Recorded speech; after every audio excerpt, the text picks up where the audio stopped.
السلام علیکم۔ Urdu centre hub میں خوش آمدید۔ یہ واقعہ میرے خود کے ساتھ ہوا جب میرا دوست اور اس کی فیملی سیر کے لیے ہنجا گئے تھے۔ رات کا دوسرا پہر ختم ہونے کا تھا۔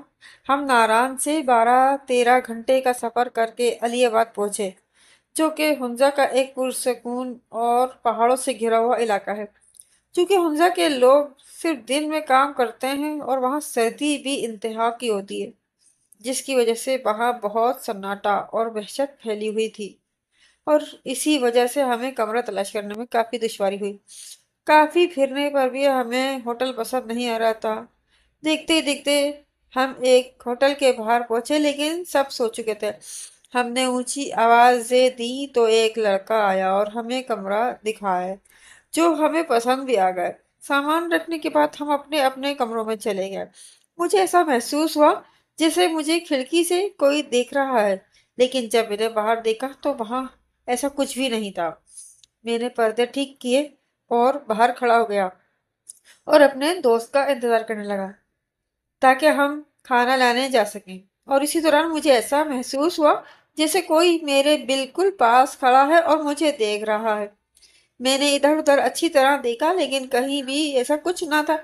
میں نے اسے اپنا وہم تصور کیا اور ہم کھانا لینے کریم آباد چلے گئے۔ واپس آ کر ہم نے ساتھ کھانا کھایا، اور جب میں اپنے کمرے میں پہنچا تو دیکھتا کیا ہوں کہ میرا سامان جہاں رکھا تھا وہاں نہیں ہے، بلکہ ان کی جگہ تبدیل کی جا چکی ہے، اور سامان انتہائی سلیقے سے رکھا ہوا ہے۔ یہ کام بیل بوائے کا ہو سکتا ہے۔ میں یہی سوچ رہا تھا کہ اچانک سے دروازے کھٹکھٹانے کی آواز آئی۔ جب میں نے دروازہ کھولا تو باہر اتنا سناٹا تھا کہ اگر سوئی بھی گرے تو آواز کرے۔ البتہ میری والی راہداری کے آخری والے کمرے کی بتیاں جل رہی تھیں، اور باہر ایک جوتا پڑا ہوا تھا، جیسے دیکھ کر میں گھبرا سا گیا، کیونکہ بیل بوائے کے مطابق اس منزل پر صرف ہم ہی تھے۔ میں نے کافی دروازہ کھٹکھٹایا، لیکن اندر سے کوئی جواب نہ آیا، اور اچانک سے اس کمرے کی بتی بھی بند ہو گئی۔ میں ڈرا اور وہاں سے تیز تیز اپنے کمرے کی طرف آنے لگا۔ اچانک میری نظر باہر باغ میں لگے ایک بڑے سینگوں والے مارخور کے سر پر پڑی، جس کا منہ میری ہی طرف ہی تھا، اور اسی اسنا میں نیچے سے ایک بلی آئی اور میری طرف دیکھتے ہی بہت تیزی سے میرے پاس سے ہوتی ہوئی چھت پر بھاگ گئی، جسے دیکھ کر میرے رونگٹے کھڑے ہو گئے، اور میں نے اپنے دوست کو بلایا اور آیت الکرسی کا ورد شروع کر دیا۔ جب میرا دوست آیا تو وہاں کوئی جوتے نہیں تھے۔ اس نے مجھے دلاسا دیا اور بولا، میں تمہارے کمرے میں لیٹ جاتا ہوں، جو میں نے مناسب نہیں سمجھا، اور اسے واپس بھیج دیا اور اپنے کمرے میں آ کر لیٹ گیا۔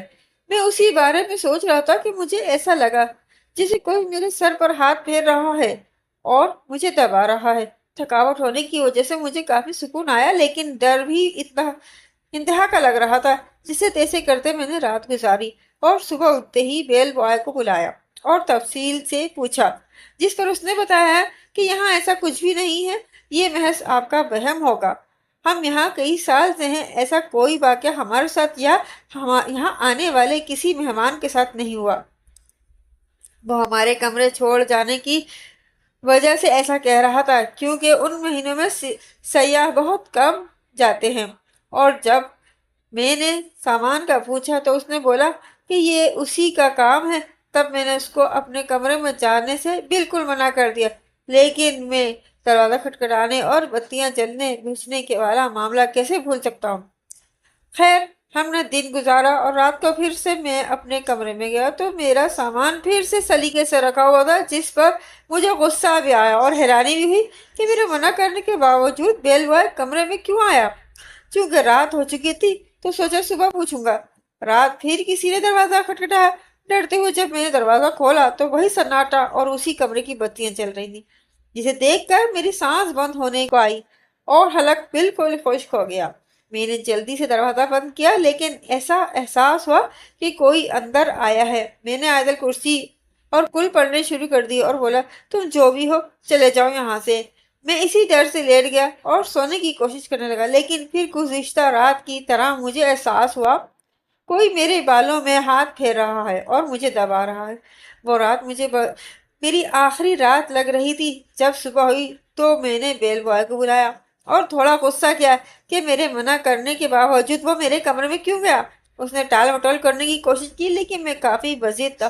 تب اس نے بتایا کہ یہاں ایک روحانی مخلوق رہتی ہے جو کہ اس کے مطابق کبھی اس زمین کی مالکان ہوا کرتی تھی، لیکن وہ کسی کو پریشان نہیں کرتی اور نیک روح ہے اور وہ بہت کم آیا ہوتی ہے، اور سیاح نہ ہونے کی وجہ سے اسے ہم سے جھوٹ بولنا پڑا تھا۔ پھر ہم نے وہاں سے جانے میں ہی بہتری سمجھی۔ چونکہ ہنزا کے لوگ بہت مہمان نواز اور خوش طبیعت ہوتے ہیں، تو میرے خیال میں وہ مہمان نواز روح تھی جو آنے والے سیاحوں کا خیال رکھتی تھی، لیکن کبھی کبھی مجھے وہ وہم بھی لگتا ہے۔